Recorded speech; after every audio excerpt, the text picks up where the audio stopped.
Oke, kita langsung aja ya. Hari ini kita mau bedah satu sistem yang bener-bener powerful buat ngilangin pemborosan dan naikin produktivitas. Namanya Lean Manufacturing atau manufaktur ramping. Coba deh, saya mau tanya sesuatu. Pernah nggak sih Anda merasa ada yang nahan laju bisnis Anda? Kayak ada kebocoran efisiensi yang nggak kelihatan, tapi pelan-pelan ngegrogoti keuntungan setiap hari. Nah, ini masalah yang dialami hampir semua orang, apapun industrinya. Pemborosan atau yang sering disebut waste itu musuh utama produktivitas. Dan penting banget nih, pemborosan itu bukan cuma soal produk yang rusak atau sampah material ya. Pemborosan adalah semua aktivitas yang makan sumber daya, waktu, tenaga, duit, tapi nggak ngasih nilai apapun buat pelanggan. Nah, lihat deh gambar ini. Ini ngejelasin semuanya. Dalam hampir setiap proses kerja, itu ada dua jenis aktivitas, yang nambah nilai dan yang sama sekali enggak. Dan yang bikin kaget, seringnya porsi aktivitas yang sia-sia ini jauh lebih besar dari yang kita kira. Inilah inti masalah yang mau kita bongkar bareng-bareng. Oke, masalahnya udah jelas ya. Ada bocor alus efisiensi di mana-mana. Sekarang kita masuk ke solusinya yang elegan. Yuk, kita kenalan sama filosofi Lean. Jadi, Lean itu apa sih? Gampangnya gini, Lean itu cara mikir yang radikal buat dapetin hasil lebih banyak dengan sumber daya lebih sedikit. Benar-benar disiplin buat pakai yang penting-penting aja, sisanya buang tanpa ampun. Dan ini dia blueprintnya, rumah sistem produksi Toyota yang legendaris itu. Keren kan strukturnya? Atapnya itu tujuan kita. Kualitas terbaik, biaya terendah, waktu tunggu tercepat. Terus pilar utamanya ada just in time dan JIDOKA, atau otomatisasi cerdas. Semuanya berdiri di atas fondasi yang stabil dan kuat.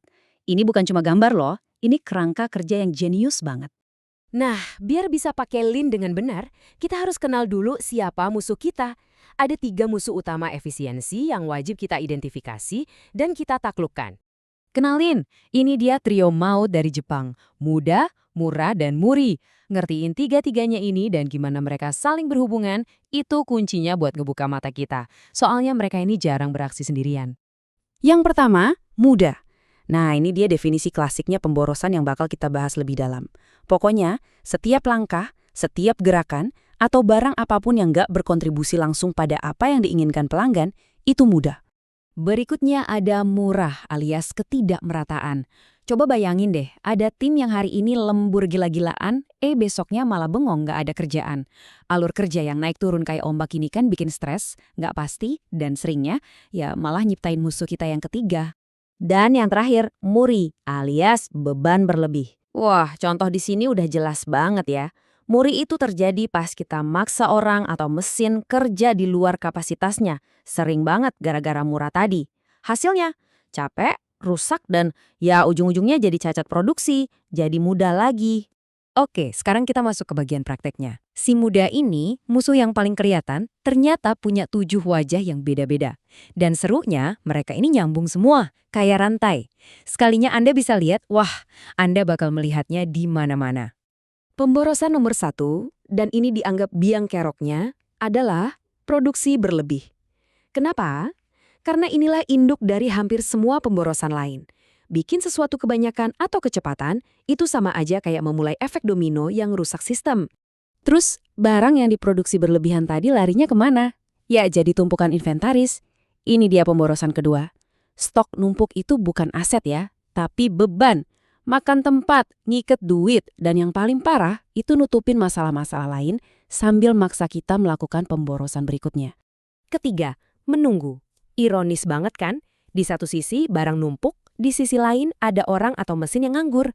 Entah itu nungguin approval, nungguin bahan dateng, atau nungguin mesin dibenerin. Itu semua waktu yang kebuang percuma. Keempat, transportasi. Ingat kan tumpukan inventaris tadi? Itu semua kan harus dipindah-pindahin, diatur, disimpan.